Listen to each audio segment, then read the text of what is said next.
വിവാഹമോചനവുമായി ബന്ധപ്പെട്ട് സർക്കാർ പുറത്തുവിട്ട കണക്കുകളും അതുപോലെ തന്നെ അനുബന്ധ രേഖകളും വായിക്കുമ്പോഴും കാണാം 2016 കുടുംബ കോടതിയിൽ ഏകദേശം 28 കുടുംബ കോടതിയാണ് ഇപ്പോൾ കേരളത്തിലുള്ളത്. 2016 പരാതി വന്നത് 20,000 ആയിരുന്നു. 2019 അത് 25,000 2025 അത് 30,000 മേലെയായി. അഥവാ ഒരു ദിവസത്തിൽ 70ഓളം വിവാഹമോചന പരാതികൾ നടക്കുന്നു. ഒരു മണിക്കൂറിൽ 5-6 വിവാഹമോചന കേസുകൾ ഫയൽ ചെയ്യപ്പെടുന്നു.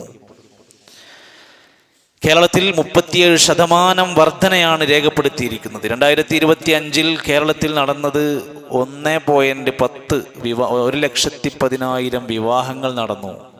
30,000 വിവാഹമോചന കേസുകൾ ഫയൽ ചെയ്യപ്പെട്ടു. അപ്പൊ തന്നെ മനസ്സിലാക്കാൻ പറ്റും. കാരണങ്ങൾ പറയുന്നുണ്ട്. പ്രധാനമായും കൂടുതൽ കേസുകൾ വന്നിരിക്കുന്നത് ഗാർഹിക പീഡനമാണ്. വീട്ടിൽ ഏറ്റവും സുരക്ഷിതമായി കഴിയേണ്ട സ്ഥലത്ത് പീഡനങ്ങൾ. മാനസിക പീഡനങ്ങളാണ്. സ്വത്തിന്റെ പേരിൽ, നിറത്തിന്റെ പേരിൽ, സമ്പത്തിന്റെ പേരിൽ ഉണ്ടാക്കുന്ന അവസരങ്ങളുമായി നിറഞ്ഞുള്ള മാനസിക പീഡനം. എക്സ്ട്രാ മെരീറ്റൽ അഫയേഴ്സ്, വിവാഹേതര ബന്ധങ്ങളാണ് കൂടുതൽ പ്രശ്നങ്ങളിലേക്ക് രൂക്ഷമാക്കിയിട്ടുള്ളത്. മറ്റൊന്ന്, കുട്ടികളുടെ സംരക്ഷണവുമായി ബന്ധപ്പെട്ടുണ്ടാകുന്ന കാര്യങ്ങളൊക്കെ രേഖപ്പെടുത്തപ്പെട്ടിട്ടുണ്ട്. ഏറ്റവും കൂടുതൽ കുടുംബ വിവാഹമോചന കേസുകൾ ഫയൽ ചെയ്യപ്പെട്ട ജില്ല തിരുവനന്തപുരം 1-ാം സ്ഥാനത്താണ്. 2-ാം സ്ഥാനത്ത് കൊല്ലം ജില്ലയാണ്. ഇതൊന്ന് ഈ ഒരു കണക്കിന്റെ അടിസ്ഥാനത്തിലാണ് നമുക്ക് ഈ വിഷയത്തിന്റെ ഗൗരവം അറിയാൻ സാധിക്കും. ഒരു കുടുംബം ഒരു നല്ല സമൂഹത്തെ വാർത്തെടുക്കാനുള്ളതാണ്. നമ്മുടെ ഒരുപാട് കുടുംബങ്ങൾ ചേർന്നാലാണ് ഒരു നാടായി മാറുക, ഒരു ഗ്രാമമായി മാറുക, ഒരു വില്ലേജായി മാറുക.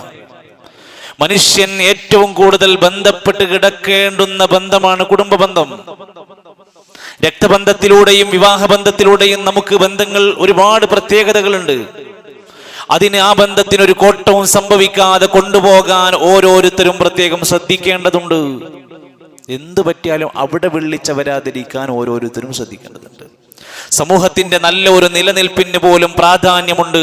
വിശുദ്ധ ഖുർആൻ സൂറത്തുൻ നിസാഇന്റെ 1-ാമത്തെ ആയത്ത്, യാ അയ്യുഹന്നാസ്, മനുഷ്യരെ, ഇത്തഖൂ റബ്ബക്കുമുല്ലദീ ഖലഖകും മിൻ നഫ്സിൻ വാഹിദ, നിങ്ങളെ ഒറ്റ ആത്മാവിൽ നിന്ന് സൃഷ്ടിക്കപ്പെട്ടിരിക്കുന്ന ആ റബ്ബിനെ നിങ്ങൾ സൂക്ഷിക്കണം. വഖലഖ മിൻഹാ സൗജഹാ വബസ്സ മിൻഹുമാ റിജാലൻ കസീറൻ വനിസാഅ, പുരുഷന്മാരും സ്ത്രീകളുമായി ധാരാളം പിന്നീട് വ്യാപിക്കുന്നതും ഇണകളാക്കി സൃഷ്ടിച്ചതും അവനാണ്. വത്തഖുല്ലാഹ്, വീണ്ടും അല്ലാഹനെ സൂക്ഷിക്കണം. അല്ലദീ തസാഅലൂന ബിഹി വൽ അർഹാം, നിങ്ങളോട് ചോദ്യം ചെയ്യപ്പെടുന്ന കുടുംബ ബന്ധത്തിന്റെ കാര്യം സൂക്ഷിക്കണം.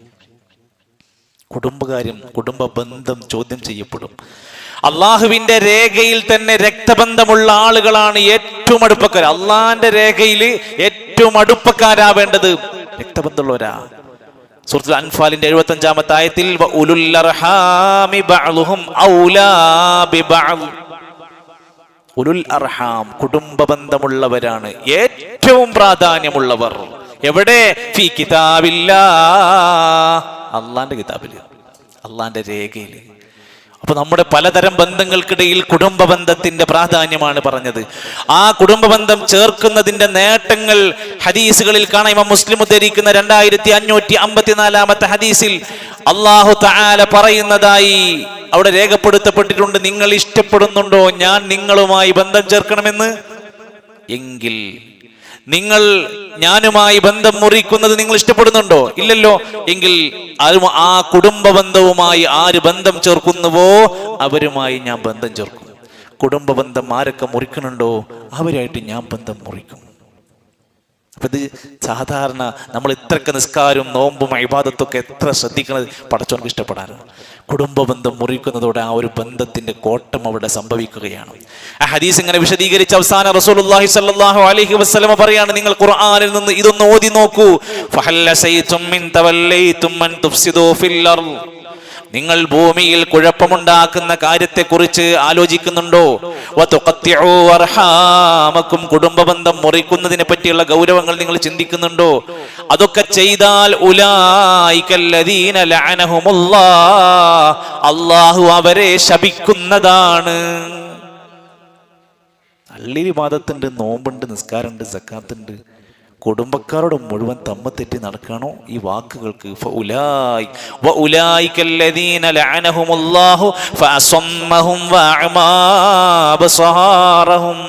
സൂറത്ത് മുഹമ്മദിന്റെ 22 മുതൽ 23 വരെയുള്ള ആയത്തുകളിൽ അത്രമാത്രം പ്രമാണങ്ങൾ വിശദീകരിച്ച് ഗൗരവം കൊടുത്ത കാര്യം ഞാൻ ചുരുക്കി പറഞ്ഞുകൊണ്ടിരിക്കുക. സ്വർഗപ്രവേശനത്തിന് നബി സല്ലല്ലാഹു അലൈഹി വസല്ലമയോട് വന്ന് ചോദിച്ചു, നബിയെ, സ്വർഗത്തിലെത്താൻ അവിടെ പ്രവേശിക്കാനുള്ള നന്മകൾ എനിക്ക് പറഞ്ഞു തരുമോ നബിയെ?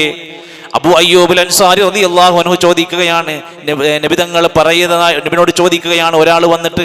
അപ്പൊ നബിതങ്ങൾ അയാൾക്ക് മറുപടി കൊടുക്കുകയാണ്, അല്ലാഹുവിനെ ആരാധിക്കുക, വലാ തുശ്രികു ബിഹി ഷൈഅ, ശിർക്ക് ചെയ്യാതിരിക്കുക, വതുഖീമസ്സലാ, നിസ്കാരം നിലനിർത്തുക, വതുഅതി സകാ, സകാത്ത് കൊടുക്കുക, വതസിലുർ റഹം, കുടുംബത്തെ ചേർക്കുക. സ്വർഗം കിട്ടാനുള്ള നിസ്കാരം പോലെ സകാത്ത് പോലെയാണ് രേഖപ്പെടുത്തിയിരിക്കുന്നത്. സമാധാനത്തോടെ സ്വർഗത്തിലെത്താൻ ആർക്കെങ്കിലും ആഗ്രഹമുണ്ടോ? യാ അയ്യുഹന്നാസ്, മനുഷ്യരെ, അഫ്ശുസ്സലാം, നിങ്ങൾ നന്നായി സലാം വ്യാപിപ്പിക്കുക. പരിചയമുള്ളവനോടും ഇല്ലാത്തവരോടൊക്കെ സലാം പറയുന്ന സ്വഭാവം ഉണ്ടാക്കുക. വഅത്ഇമുത്ത്വാമ, പാവപ്പെട്ടവർക്ക് ഭക്ഷണം കൊടുക്കുക. വസിലുൽ അർഹാമ, കുടുംബ ബന്ധങ്ങളെ ചേർക്കുക. വസല്ലു ബില്ലൈലി വന്നാസു നിയാം, രാത്രി എല്ലാവരും ഉറങ്ങുമ്പോൾ എഴുന്നേറ്റ് നിസ്കരിക്കുക. റമദാൻ കഴിഞ്ഞാലും ഇത് തുടർന്നു കൊണ്ടുപോകുക. എങ്കിൽ തദ്ഖുലുൽ ജന്നത ബിസലാം, സമാധാനത്തോടെ സ്വർഗത്തിൽ പ്രവേശിക്കാം. അക്കൂട്ടത്തിലാണ് എണ്ണിയത് സിലത്തുർ റഹം. സമാധാനത്തോടെ സ്വർഗം ലഭിക്കുന്ന കാര്യങ്ങൾ എണ്ണി പറഞ്ഞപ്പോഴാണ് അത് രേഖപ്പെടുത്തിയത്. നബി സല്ലല്ലാഹു അലൈഹി വസല്ലം പ്രവാചകത്വം ലഭിക്കുന്ന 40-ാമത്തെ വയസ്സിലാണ്. 40 വയസ്സാകുന്നതിന്റെ ആ സമയത്ത് പ്രവാചകത്വം നേടുന്ന വഹീ വരുന്ന സമയത്ത് പേടിച്ച് വിറച്ചിട്ട് വീട്ടിലേക്ക് വരുന്നത് ഖദീജ ബീവിന്റെ അടുത്തേക്ക്. ഖദീജ ബീവി അന്ന് പറഞ്ഞ് സമാധാനിപ്പിക്കണം, നബി നിങ്ങൾ പേടിക്കണ്ട, നബി നിങ്ങൾ വിഷമിക്കണ്ട, നബി നിങ്ങൾ സങ്കടപ്പെടണ്ട.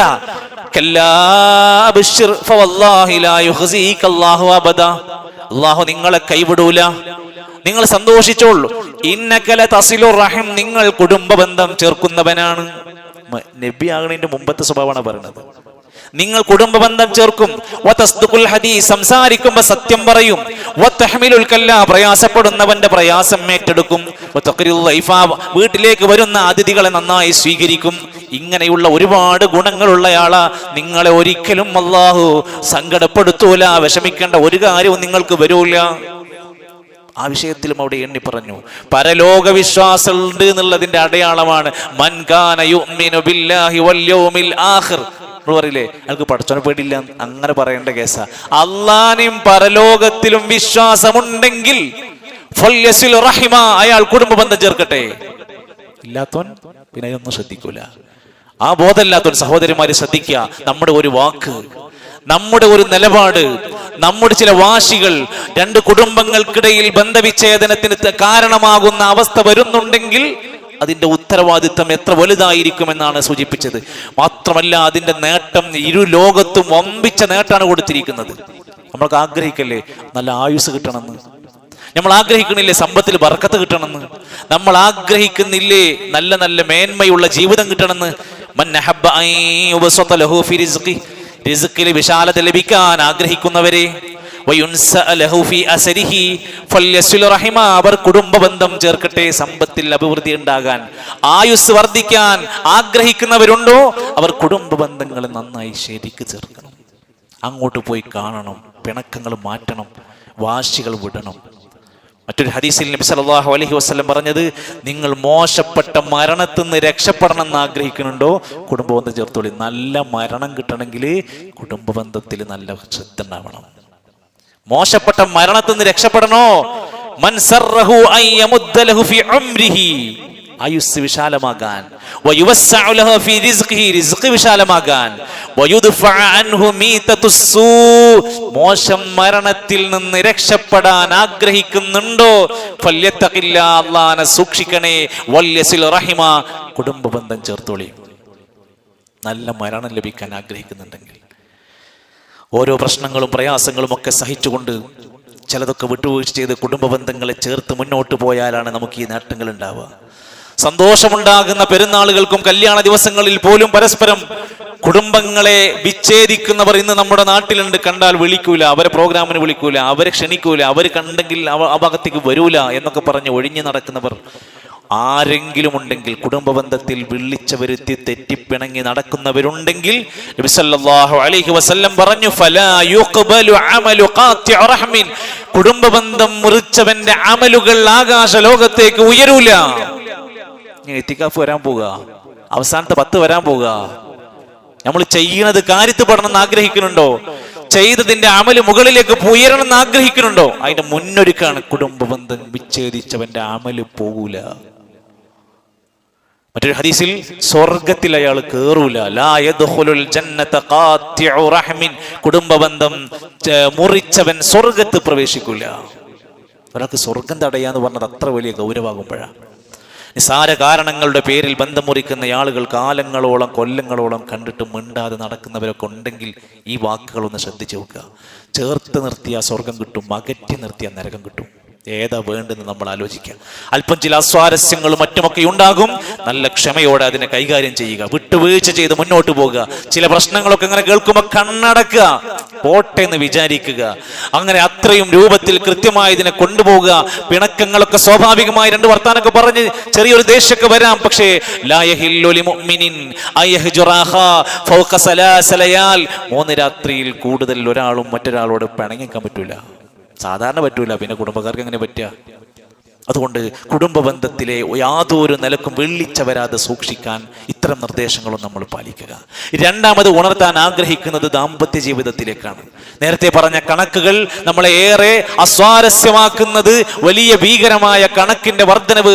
വിവാഹം കഴിച്ച് ലക്ഷങ്ങൾ പൊടിച്ച് ഗംഭീരമായ സ്വപ്നങ്ങൾ കണ്ട് ഒരുപാട് പ്രതീക്ഷകളോടെ ഒരു പെണ്ണന്വേഷിച്ച് കല്യാണം ശരിയായി, കല്യാണം നടന്നിട്ട് പിന്നെ ദാമ്പത്യം അനുഭവിക്കാതെ പോകുന്നത് വലിയ പരാജയമാണ്.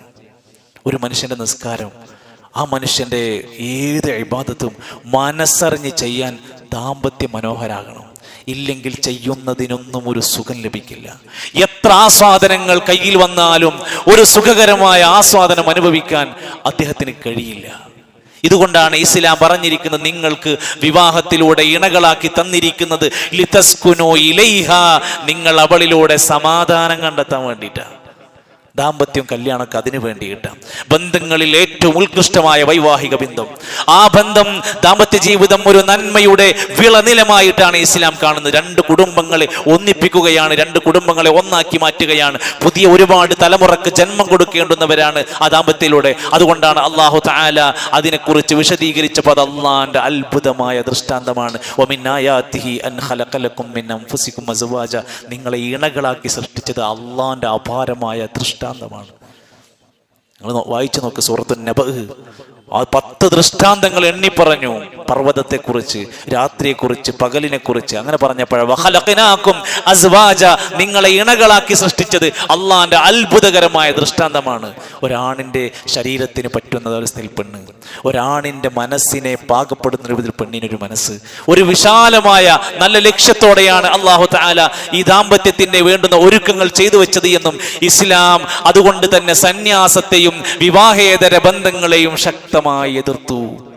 വിവാഹം വേണ്ട, കല്യാണം വേണ്ട എന്ന് പറഞ്ഞ് ഒഴിഞ്ഞു നടക്കുന്നവരുണ്ടെങ്കിൽ ഇസ്ലാം അതിനെ തബത്തുലെന്നും അതിനെ പരമാവധി ഒഴിവാക്കാനാണ് പറഞ്ഞിരിക്കുന്നത്. ചെയ്യാൻ പാടില്ല. വിവാഹത്തിന് പ്രേരണ കൊടുത്തു. പരസ്പര സ്നേഹത്തോടെയും വിട്ടുവീഴ്ചയോടെയും കഴിഞ്ഞ് ജീവിക്കാൻ ദമ്പതിമാരോട് ഉപദേശിച്ചു.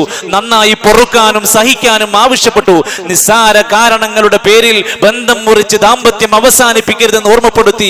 ഇതൊരു ചെറിയ കരാറല്ല. നമ്മൾ പുരുഷന്മാർ ശ്രദ്ധിച്ചു നോക്കി, നമ്മൾ നമ്മുടെ ഭർത്താവ് എന്ന നിലക്ക് അവിടുത്തെ ഭാര്യന്റെ വാപ്പാന്റെ കൈ പിടിച്ചിട്ട് കൊടുത്ത 2 വാക്കുണ്ടല്ലോ, അത് കരാറാണ്.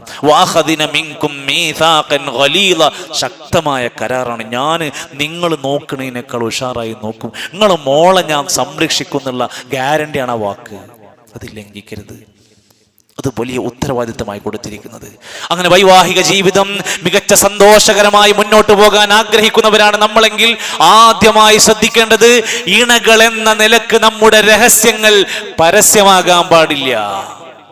ഇതിപ്പോ സോഷ്യൽ മീഡിയയിലൂടെ, യൂട്യൂബിലൂടെ ഇങ്ങനെ ഇട്ടിരിക്കുക അവനവന്റെ വീട്ടിലത്തെ രഹസ്യങ്ങൾ, സ്വകാര്യമായി സൂക്ഷിക്കേണ്ട രംഗങ്ങൾ, തന്റെ സ്വകാര്യമായ ശാരീരികമായ ആവശ്യങ്ങൾ, അതുപോലെ തന്റെ ആ ഭംഗി എല്ലാം തുറന്ന് ആണും പെണ്ണും മാപ്പിളാരും മുസ്ലിങ്ങളൊക്കെ ഇതൊന്നൊരു പ്രശ്നമില്ലാത്ത വിധേന പുറത്ത് വിട്ട് നടന്നുകൊണ്ടിരിക്കുകയാണ്. റീച്ച് കിട്ടാൻ വേണ്ടി പല വേഷങ്ങളും ആടിക്കൊണ്ടിരിക്കുകയാണ്. എന്നാൽ റസൂലുള്ളാഹി സ്വല്ലല്ലാഹു അലൈഹി വസല്ലം പറഞ്ഞു, ഭൂമിയിലെ ഏറ്റവും നീചനായ മനുഷ്യൻ, ഇന്ന മിൻ അശർരിന്നാസ് ഇൻദല്ലാഹി മൻസിലതൻ യൗമൽ ഖിയാമ, ഖിയാമത്ത് നാളിൽ ഏറ്റവും മോശപ്പെട്ട നീചനായ മനുഷ്യൻ, യുഫ്ളി ഇല ഇംറഅതിഹി വതുഫ്ളി ഇലൈഹി സുമ്മ യൻശുറു സിർറഹ, തൻ്റെ ഭാര്യയുമായി നടന്ന രഹസ്യങ്ങൾ പരസ്യപ്പെടുത്തുന്നവനാണ്. പ്രത്യേകിച്ചും മണിയറ രഹസ്യങ്ങൾ, അവിടെ സംഭവിച്ച കാര്യങ്ങൾ മറ്റൊരാളുമായി പങ്കുവെക്കാനുള്ളതല്ല. ശക്തമായ താക്കീതാണ്, അള്ളാഹു നൽകിയിട്ടുള്ള അമാനത്താണ്, അതേറെ സംരക്ഷിക്കപ്പെടേണ്ടതുണ്ട്. ചില ഹദീസുകളിൽ അവർ ശൈത്വാനുകളാണ്, അങ്ങനെ തന്റെ ഭാര്യയുമൊത്തുള്ള രഹസ്യ രംഗങ്ങൾ പുറത്തു പറയുന്നവൻ ഫലാ തഫ്അലു ഫഇന്ന മസല ദാലിക മസലു ശൈത്വാനി, പൈശാചികതയാണ്, അത് ശൈത്താനിയത്താണ് എന്ന് രേഖപ്പെടുത്തിയിട്ടുണ്ട്. ഒരു നല്ല സ്ത്രീയുടെ അടയാളം എന്താ? ഫസ്സാലിഹാതു ഖാനിതാതുൻ ഹാഫിളാതുൻ ലിൽ ഗൈബി ബിമാ ഹഫിളല്ലാഹ്. ഒരു നല്ലവളായ പെണ്ണ് എന്ന് പറഞ്ഞാൽ അനുസരണയുള്ളവളാകും. അള്ളാഹു സംരക്ഷിക്കാൻ പറഞ്ഞതെല്ലാം ഭർത്താവിന്റെ അസാന്നിധ്യത്തിലും സംരക്ഷിക്കുന്നവളാകും. വഞ്ചന കാണിക്കുന്നവളാകില്ല, തെറ്റായ ബന്ധങ്ങൾ ഉണ്ടാക്കുന്നവരല്ല, മോശപ്പെട്ട പെരുമാറ്റമുള്ളവളാകില്ല. പരസ്പരം സ്നേഹം കൈമാറുന്ന ദാമ്പത്യമായി മാറാൻ ആ നെടും തൂണ് പോലെ സ്നേഹമാണ് അതിന്റെ നടുവിൽ ഉണ്ടാവേണ്ടത്. സന്തോഷം കളിയാടാൻ സ്നേഹം അവിടെ ഉണ്ടാവണം. റസൂൽ സല്ലല്ലാഹു അലൈഹി വസല്ലമ തങ്ങൾ അവിടുത്തെ ഏറ്റവും സ്നേഹവും ഇഷ്ടവും കാണിച്ചത് ഭാര്യമാരോടാണ്. നമ്മൾ വീട്ടിൽ മാത്രം ഭയങ്കര കർക്കശക്കാരനും ദേഷ്യക്കാരനും വാശിക്കാരനൊക്കെ ആയി, നാട്ടിലൊക്കെ ഭയങ്കര സിമ്പിളാണ് നമ്മൾ. റസൂലുള്ളാഹി സ്വല്ലല്ലാഹു അലൈഹി വസല്ലമ തങ്ങൾ അവിടുന്ന് ഒരിക്കൽ സംസാരിച്ചു കൊണ്ടിരിക്കുന്നതിൻ്റെ ഇടയിൽ ഒരു സംഘം ആളുകൾ നബിന്റെ അടുത്തേക്ക് വരികയാണ്. അപ്പോൾ അംർ ഇബ്നു ആസ് റളിയല്ലാഹു അൻഹു പറയുകയാണെന്നിട്ട് ഞങ്ങൾ ചെന്നിട്ട് നബിനോട് ചോദിച്ചു, നബിയെ, ഞങ്ങൾക്ക് നിങ്ങളോട് കുറച്ച് കാര്യങ്ങളൊക്കെ അറിയാനുണ്ട്. അയ്യന്നാസി അഹബ്ബു ഇലൈക്, നിങ്ങൾക്ക് ഏറ്റവും ഇഷ്ടം ആരെയാണ്? ഫഖാൽ, നബി തങ്ങൾ പറഞ്ഞു, ആയിഷ, എനിക്ക് ആയിഷാനെയാണ് ഇഷ്ടം. ആരാ? പ്രവാചകന്റെ ഭാര്യന്റെ പേരാ പറഞ്ഞു. സുമ്മ ഖാൽ ഫഖുൽതു, ഞങ്ങൾ ചോദിച്ചു, മിനർ റിജാൽ, അല്ല സ്ത്രീകളല്ല പുരുഷന്മാരിൽ ആരെയാണ് ഇഷ്ടം? ഖാല അബൂഹ, അവളുടെ വാപ്പാനെയാണ്. അപ്പോഴും ഭാര്യയിലേക്കാണ് ബന്ധപ്പെടുത്തിയത്. ഭാര്യന്റെ വാപ്പാനെയാണ് എനിക്കിഷ്ടം. ഈ നമ്മുടെ നാട്ടിൽ സ്വന്തം ഭാര്യന്റെ പിതാവിന് ഇഷ്ടമുള്ള എത്ര മനുഷ്യന്മാരുണ്ട്? മാസം മാസം വാടക കൊടുക്കണം അന്നുണ്ടാകുന്ന വിഷയം എന്താണ് നമുക്ക്? അവിടെ ഉണ്ടാകുന്ന പ്രശ്നങ്ങളുടെ പേര് പറഞ്ഞ ഭാര്യന്റെ വാപ്പയുമായി ഉടക്കിടാത്ത എത്ര ആളെ ഇപ്പം നമ്മുടെ നാട്ടിലുണ്ടാവുക? ഒന്നാലോചിച്ചോളിയും. ആ പ്രിയപ്പെട്ട ഭാര്യന്റെ വാപ്പാനെയാണ് എനിക്ക് സദാര അബൂബക്കർ സിദ്ദീഖ് റളിയല്ലാഹു അൻഹു. സുമ്മ ഖമൻ, പിന്നെ ആരാണ് നബിയെ? ഖാല ഉമർ ഇബ്നുൽ ഖത്താബ്, ഉമർ ഖത്താബ് തങ്ങളാണ്. ഇങ്ങനെ എണ്ണി പറയുന്നുണ്ട് പല ആൾക്കാരെയും. റസൂലുള്ളാഹി സ്വല്ലല്ലാഹു അലൈഹി വസല്ലം പറഞ്ഞു, എനിക്ക് ഈ ദുനിയാവിൽ തന്നെ ഹുബ്ബിബ ഇലയ്യ മിനദ് ദുനിയ, എനിക്ക് ഈ ദുനിയാവിൽ ഏറ്റവും ഇഷ്ടമുള്ളതാക്കി തന്നിരിക്കുന്നത് അന്നിസാ, ഭാര്യമാരോടാണ്, വത്തീബ്, സുഗന്ധത്തോടാണ്, അത്തറിനോടാണ്, വജുഇല ഖുർറതു ഐനി ഫിസ്സലാ, എനിക്ക് ഈ ദുനിയാവിൽ കൺകുളിർമയാക്കി തന്നിരിക്കുന്നത് നിസ്കാരാണ്. എനിക്ക് ഏറ്റവും ഇഷ്ടപ്പെടുത്തി ദുനിയാവിൽ തന്നിരിക്കുന്നത് ഭാര്യമാരാണ്. ഇതെന്താണ്? ഇഷ്ടവും സ്നേഹവും ഏറെ നിലനിൽക്കേണ്ടുന്നതാണ് എന്നതിൻ്റെ സൂചനയാണത്. മാത്രമല്ല, അവിടെ ഭാര്യക്ക് ഭർത്താവിൻ്റെയും ഭർത്താവിന് ഭാര്യൻ്റെയും മനസ്സ് വായിക്കാനും പെരുമാറ്റം തിരിച്ചറിയാനും കഴിയണം. നമുക്കതില്ല. നമ്മളൊരു ദേഷ്യം മൂടിലേക്കും വീട്ടുകെത്തുക, അവൾ അതിൻ്റെ 4 ദേശത്തിലേക്കും ഇങ്ങോട്ട് വരിക. ചിലപ്പോൾ നമ്മൾ നല്ല സങ്കടത്തിലേക്കും, ഓളപ്പോൾ ഭയങ്കര സന്തോഷത്തിലേക്കും. ഈ മൂഡ് സിംഗ് എന്ന് പറയുന്നത് പോലെ പ്രത്യേക തരത്തിലുള്ള ഈ വൈകാരികതയെ പരസ്പരം കണ്ടറിഞ്ഞ് പൊരുത്തപ്പെട്ട് പെരുമാറുക. ഒരു ദിവസം റസൂലുള്ളാഹി സ്വല്ലല്ലാഹു അലൈഹി വസല്ലം ആയിഷ ബീവിയുടെ അടുത്ത് വന്നിട്ട് പറഞ്ഞു, ആയിഷ, നീ എന്നെ കുറിച്ച് അല്ലെങ്കിൽ എൻ്റെ അടുത്തുള്ള താമസ സമയത്തൊക്കെ എന്നെ കുറിച്ച് അല്ലെങ്കിൽ നമ്മുടെ ജീവിതത്തിൽ നല്ല സന്തോഷത്തിലാണെങ്കിൽ എനിക്ക് വേറെ മനസ്സിലാക്കാൻ പറ്റുന്നുണ്ട്, നീ ദേഷ്യം പിടിച്ചിരിക്കുകയാണെങ്കിൽ എനിക്ക് മനസ്സിലാക്കാൻ പറ്റുന്നുണ്ട്, ഒന്നും പറയാതെ എനിക്ക് മനസ്സിലാക്കാൻ പറ്റുന്നുണ്ട്. അപ്പോൾ ആയിഷ ചോദിച്ചു, അതെങ്ങനെ ഇപ്പോൾ നിങ്ങൾക്ക് പെട്ടെന്ന് മനസ്സിലാവുന്നത്? ഫഖാല നബി സല്ലല്ലാഹു അലൈഹി വസല്ലം, നബി തങ്ങൾ പറഞ്ഞു, നീ നല്ല മൂഡിലാണ്, നല്ല സന്തോഷമായിട്ടാണ് എൻ്റെ കൂടെ എങ്കിൽ ഇന്നക്കി ഇദാ കുൻതി റാദിയതൻ ഖുൽതി ബലാ വറബ്ബി മുഹമ്മദ്, എന്തെങ്കിലുമൊക്കെ സംസാരത്തിൻ്റെ ഇടക്ക് പറയും, മുഹമ്മദിന്റെ റബ്ബാണ് സത്യം എന്ന് പറഞ്ഞിട്ടാ സംസാരിക്കുക. എന്നോട് എന്തെങ്കിലുമൊക്കെ കാര്യത്തിന്റെ പേരിൽ ദേഷ്യം പിടിച്ചിട്ടാണ് ഇരിക്കുന്നതെങ്കിൽ ലാ വറബ്ബി ഇബ്രാഹിം, ഇബ്രാഹിമിന്റെ റബ്ബാണ് സത്യം എന്ന് നീ പറയാറുണ്ട്. അപ്പൊ അതിന്ന് മനസ്സിലാക്കുക, നല്ല മൂഡിലല്ല ഇപ്പൊ പോണത്. അപ്പൊ ഇങ്ങനെ നമുക്ക് നമ്മുടെ ഭാര്യന്റെ സംസാരത്തിലും പെരുമാറ്റത്തിലും മുഖഭാവത്തിലും തിരിച്ചറിയാൻ കഴിഞ്ഞാൽ ഇപ്പൊ ഞാൻ ആ ഉദ്ദേശിച്ച കാര്യം ഇപ്പൊ പറയണ്ട. ഇപ്പൊ ഞാൻ ആ കാര്യം ചോദിക്കണ്ട. ഇപ്പൊ അവിടെ എന്തോ ഒരു പ്രയാസമുണ്ട് എന്ന് തിരിച്ചറിയാൻ, മനസ്സിലാക്കാൻ കഴിയുക. അതേപോലെ തന്നെയാണ് തിരിച്ചും ഒരു ഭർത്താവിന്റെ ആവശ്യങ്ങളെ പറഞ്ഞും ചോദിച്ചുമല്ലാതെ കണ്ടു മനസ്സിലാക്കാൻ ഒരു ഭാര്യക്ക് കഴിയുക. നബി സല്ലല്ലാഹു അലൈഹി വസല്ലം രോഗം ബാധിച്ച് കിടപ്പിലായി. കാണാൻ വേണ്ടി അബ്ദുറഹ്മാൻ ബിൻ ഔഫ്, മഹാനായ സ്വഹാബി ആയിഷ ബീവിയുടെ സഹോദരൻ അബ്ദുറഹ്മാൻ റളിയല്ലാഹു അൻഹു കയറി വന്നു. അപ്പോൾ അറാക്കിന്റെ കൊള്ളിയെടുത്ത് ഇങ്ങനെ ചവച്ച് ഇങ്ങനെ പല്ല് വൃത്തിയാക്കി ഇങ്ങനെ വരികയാണ്. നബി സല്ലല്ലാഹു അലൈഹി വസല്ലം അങ്ങനെ അറാക്കിന്റെ അവിടെ ഇങ്ങനെ നോക്കി, ഒന്നും ചോദിച്ചിട്ടില്ല, ഒന്നും പറഞ്ഞിട്ടില്ല. ആയിഷ റളിയല്ലാഹു അൻഹ ഇടക്ക് കയറിയിട്ട് ചോദിച്ചു, നബിയെ നിങ്ങൾ അറാക്കുമ്മക്കല്ലേ നോക്കണത്, എന്താ പല്ലേക്കണോ? അതാണ് കാര്യങ്ങൾ കണ്ടറിഞ്ഞു മനസ്സിലാക്കുന്ന സമ്പ്രദായം. നബി സല്ലല്ലാഹു അലൈഹി വസല്ലം തലയാട്ടി കൊടുത്തു.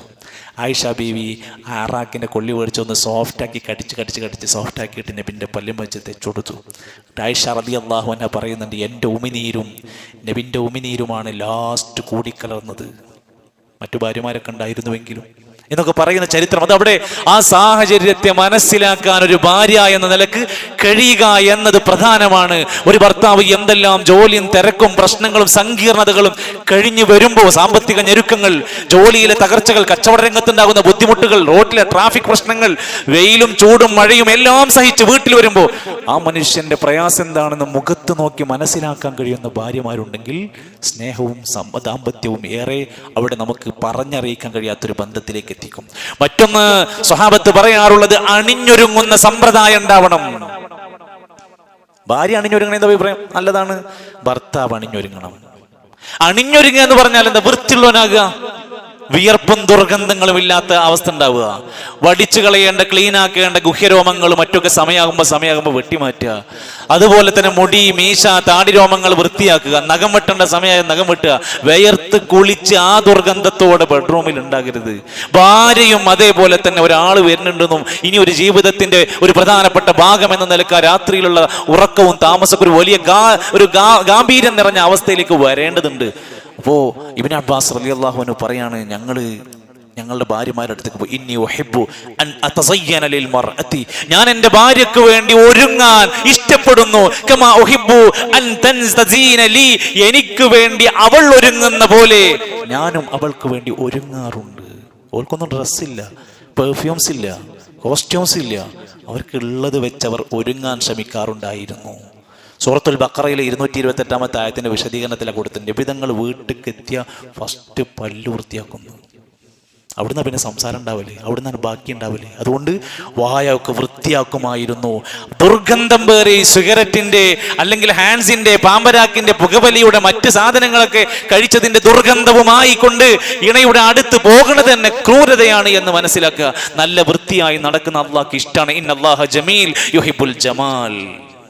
ആ സൗന്ദര്യം എവിടെ കൊടുക്കേണ്ടത്? ഇണകളായ നമ്മുടെ ഭാര്യമാർ, ഭർത്താക്കന്മാർ എന്ന നിലയ്ക്ക്. നബി സല്ലല്ലാഹു അലൈഹി വസല്ലമ സ്വഹാബത്തിനോട് കൂട്ടി ദൂര യാത്രകൾ കഴിഞ്ഞ് വരികയാണെങ്കിൽ ആദ്യം ഒരാളെ മദീനത്തേക്ക് പറഞ്ഞേക്കും, പിന്നെ ടീം വരുന്നുണ്ട് കേട്ടോ, വീട്ടിൽ ഒന്ന് എല്ലാവരോടും ശരിയാക്കാൻ പറയും. വീടൊന്ന് ഒരുങ്ങാൻ വേണ്ടി പറയും, ഭർത്താവിനെ കാത്തു നിൽക്കാൻ. ഭർത്താവ് വരുന്നതിന് മുമ്പ് ഒരുങ്ങി നിൽക്കാൻ പറയുമായിരുന്നു. അതേപോലെ തന്നെ അവരോട് പറയും, നിങ്ങൾ വീട്ടിൽ പോയാൽ നിങ്ങളും ഒന്ന് ഒരുങ്ങി റെഡിയാകാൻ അവരോട് പറയും. എന്തുകൊണ്ടാണ് ഒരു ഭാര്യന്റെ മുമ്പിൽ ഭർത്താവും, ഭർത്താവിന്റെ മുമ്പിൽ ഭാര്യയും സൗന്ദര്യം പ്രകടിപ്പിക്കാൻ അല്ലാഹ് അനുവദിച്ച മേഖല അതേ ഉള്ളൂ. പുറത്തിറങ്ങുമ്പോൾ സൗന്ദര്യം മറച്ചു വെച്ചാണ് അവർ നടക്കേണ്ടത്. അതുകൊണ്ടാണ് ഖുർആൻ പറഞ്ഞത് സ്ത്രീകളോട്, വഖർന ഫീ ബുയൂതികുന്ന വലാ തബറജന തബറജൽ ജാഹിലിയത്തിൽ ഊല, നിങ്ങൾ പുറത്തിറങ്ങി തോന്നിയതുപോലെ വിലസി നടക്കരുത്. പരമാവധി വീടുകളിൽ അടഞ്ഞു കഴിയട്ടെ, ആവശ്യത്തിന് മാത്രം പുറത്തിറങ്ങുന്ന അവസ്ഥ. നരകത്തിലെ സ്ത്രീകളെ കുറിച്ച് പറഞ്ഞു, നിസാഉൻ കാസിയാതുൻ ആരിയാതുൻ മായിലാതുൻ മുമീലാതുൻ, വസ്ത്രം ധരിച്ചിട്ട് വിവസ്ത്രങ്ങളാണ്. ചാഞ്ഞും ചെരിഞ്ഞും കുണുങ്ങിയും ജനങ്ങളെ ആകർഷിക്കാൻ ശ്രമിക്കും. തലമുടിക്കെട്ടുകൾ ഒട്ടകത്തിന്റെ പൂഞ്ഞ പോലെയാണ്. ലാ യദ്ഖുൽനൽ ജന്ന, അവർ സ്വർഗ്ഗത്തിലെത്തൂല. വലാ യജിദിന റീഹഹ, സ്വർഗ്ഗത്തിന്റെ മണം പോലും കിട്ടൂല. ഏറ്റവും നല്ല പെരുമാറ്റം വീട്ടിലാണ്, ഭാര്യമാരുടെ അടുത്താണ്. ഏറ്റവും നല്ല ഈമാൻ, നല്ല സ്വഭാവമുള്ളവർക്കാണ്. വഖിയാറുഹും ഖിയാറുഹും ലിനിസാഇഹിം, ഏറ്റവും നല്ല മനുഷ്യർ തൻ്റെ ഭാര്യമാരോട്, തൻ്റെ ഇണകളോട് നന്നായി പെരുമാറുന്ന ആളുകളാണ്. ഏറ്റവും നല്ല ഭാര്യ ആരാണ്? ഏറ്റവും നല്ല ഭാര്യ നന്നായി ഭർത്താവിനെ സന്തോഷിപ്പിക്കണോളാണ്. എത്ര വൃത്തിയാക്കിയാലും, എത്ര പാത്രം കഴുകിയാലും, എന്ത് ഫുഡ് ഉണ്ടാക്കിയാലും ഭർത്താവിനെ ഇഷ്ടപ്പെടുത്താത്ത ഒരു പെണ്ണ് ഏറ്റവും നല്ല പെണ്ണല്ല. ഒരു നല്ല ഭാര്യന്റെ അടയാളം അല്ലതി തസുറുഹു ഇദാ നദറ ഇലൈഹ, അവളിലേക്ക് നോക്കിയാൽ തന്നെ ഭർത്താവിനെ സന്തോഷിപ്പിക്കും അവൾ. വതുതീഉഹു ഇദാ അമർ, നീ ഒരു കാര്യം പറഞ്ഞാൽ മതി അവൾ അനുസരിക്കുന്നവളാകും. വലാ തുഖാലിഫഹു ഫീമാ യക്റഹു ഫീ നഫ്സിഹാ വലാ ഫീ മാലി, സമ്പത്തിലോ ശരീരത്തിലോ നിനക്കിഷ്ടല്ലാത്തത് ചെയ്യാത്തവളാണ് ഒരു നല്ല പെണ്ണ്. ഇന്ന് ഇങ്ങനത്തെ കിട്ടാനുണ്ടോ?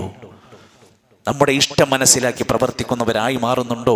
നരകത്തിലെ സ്ത്രീകളുടെ കാര്യത്തിൽ ഒരു നമസ്കാരം കഴിഞ്ഞ്, പെരുന്നാൾ നിസ്കാരം കഴിഞ്ഞിട്ട് നബി പറയാണ്, സ്ത്രീകളെ നന്നായി ദാനം ചെയ്തോളിയും, നരകത്തിൽ ഏറ്റവും കൂടുതൽ നിങ്ങളെയാണ് കണ്ടത്. എന്തുകൊണ്ട്? തുക്സിർനൽ ലഅന, ശാപവാക്ക് അധികരിപ്പിക്കും, വതക്ഫുർനൽ അശീറ, ഭർത്താവിനോടുള്ള നന്ദികേട് നിങ്ങൾക്ക് കൂടുതലാണ്. അതേപോലെ തന്നെ ദാമ്പത്യത്തിൽ പറഞ്ഞു, പരസ്പരം സഹായിക്കണം. ഭർത്താവിന്റെ ജോലിയിൽ ഭാര്യ സഹായിക്കുക, ഭാര്യന്റെ വീട്ടു ജോലിയിൽ എളുപ്പം ആ ഫോണും സാധനമൊക്കെ ഒന്നും ഒരു വീട്ടിലേക്ക് എത്തി അത് പതുക്കെ സൈഡാക്കുക. പിന്നെ നമ്മൾ വീട്ടിൽ യഥാർത്ഥ രൂപത്തിൽ പ്രവർത്തിക്കണം. കുട്ടികളോടും നമ്മൾ ഫോൺ നോക്കി ഇങ്ങനെ ഇരുന്നവരെ കുട്ടികളോട് പിന്നെ എന്താ നമുക്ക് പറയാൻ പറ്റുക? അപ്പൊ പരമാവധി അതൊക്കെ നിയന്ത്രിച്ച് പരമാവധി സമയം വീട്ടിൽ കൊടുത്ത് വീട്ടിൽ ചെയ്യാൻ പറ്റുന്ന, നമ്മളെ കൊണ്ട് പറ്റാവുന്ന വീട്ടുജോലികളൊക്കെ സഹായിച്ചു കൊടുക്കുന്ന സ്വഭാവം നബിതങ്ങൾക്കുണ്ടായിരുന്നു, നമ്മളിലുണ്ടാവണം. നന്മയിൽ പരസ്പരം സഹായിക്കുന്നവരായി മാറണം. സ്വന്തം ഇണയുടെയും കുടുംബത്തിന്റെയും കാര്യത്തിൽ രാത്രിയൊക്കെ എഴുന്നേറ്റ് നമസ്കരിക്കുമ്പോൾ ഓളെ വിളിക്കണം. ഓളാണ് ആദ്യം നീക്കണതെങ്കിൽ നമ്മളെ അവള് വിളിക്കാൻ വേണ്ടി പറയണം. എഴുന്നേൽക്കണില്ലെങ്കിൽ സമാധാനത്തോടെ ആശ്വാസത്തോടെ എഴുന്നേൽപ്പിക്കാനൊക്കെ പറയാ. ഭർത്താവ് എന്ന് പറയുന്നത് എൻ്റെ സ്വർഗത്തിന്റെ കവാടമാണ് എന്ന തിരിച്ചറിവുണ്ടാവണം. ഭർത്താവിനെ സഹായിക്കാതെ സംരക്ഷിക്കാതെ എനിക്ക് ഇബാദത്തുണ്ട്, എനിക്ക് ദിക്ർ ചൊല്ലാണ്ട്, എനിക്ക് അത്ര ജുസ് ഓതാനുണ്ട് എന്നൊക്കെ പറഞ്ഞ് അദ്ദേഹത്തിന്റെ ആവശ്യങ്ങളെ മാനിക്കാതെ പോകരുത്. അദ്ദേഹം സ്വർഗത്തിന്റെ കവാടമാണ്. ഇദ്ഖുലിൽ ജന്ന മിൻ അയ്യി അബ്വാബിൽ ജന്നതി ശൈത്, സ്വർഗത്തിന്റെ ഏത് കവാടത്തിലും എത്തിപ്പെടാൻ അല്ലാഹു തആല അനുവാദം കൊടുക്കുന്ന കാര്യത്തിൽപ്പെട്ടതാണ് ഭർത്താവിനെ അനുസരിക്കുക എന്ന്. ഞാൻ അവസാനിപ്പിക്കുമ്പോൾ, മക്കൾ സ്വാഭാവികമായും ഒരു കുടുംബത്തിൻ്റെ ദാമ്പത്യത്തിൻ്റെ ഏറ്റവും നല്ല സമ്പാദ്യമാണ്. നമ്മുടെ ജീവിതത്തിലെ കോടികളെക്കാൾ വിലമതിക്കുന്നതാണ് ഒരു കുട്ടിയുണ്ട് എന്നത്. അത് ചോദിക്കണമെങ്കിൽ കുട്ടിയില്ലാത്തൊരു ദമ്പതിയോട് പോയി ചോദിക്കും, എന്താണ് ഏറ്റവും വലിയ ആഗ്രഹം എന്ന് ചോദിക്കും. എന്തും അവർ ചെയ്യും ഒരു കുട്ടിയെ കിട്ടാൻ. നമ്മുടെ ജീവിതത്തിൽ അമൂല്യമായ സമ്പത്താണ് പടച്ചു തന്ന മക്കള്. ആ അനുഗ്രഹത്തെ തിരിച്ചറിയാൻ നമുക്ക് കഴിയേണ്ടതുണ്ട്. അവരോടുള്ള കടമകൾ നിർവഹിക്കുക, രക്ഷിതാക്കളോടുള്ള ബാധ്യതകൾ മക്കളും നിർവഹിക്കുക. അള്ളാന്റെ ഖുർആൻ പറഞ്ഞ വാക്കുകേട്ടിലെ, ഫിത്നത്തുൻ, നിങ്ങളുടെ മക്കൾ പരീക്ഷണമാണ്. ഇന്ന മിൻ അസ്വാജിക്കും വഔലാദിക്കും അദുവ്വൻ ലക്കും, മക്കളിലും ഇണകളിലും നിങ്ങൾക്ക് ശത്രുക്കൾ ഉണ്ടാവും. നല്ല ശ്രദ്ധിക്കണം.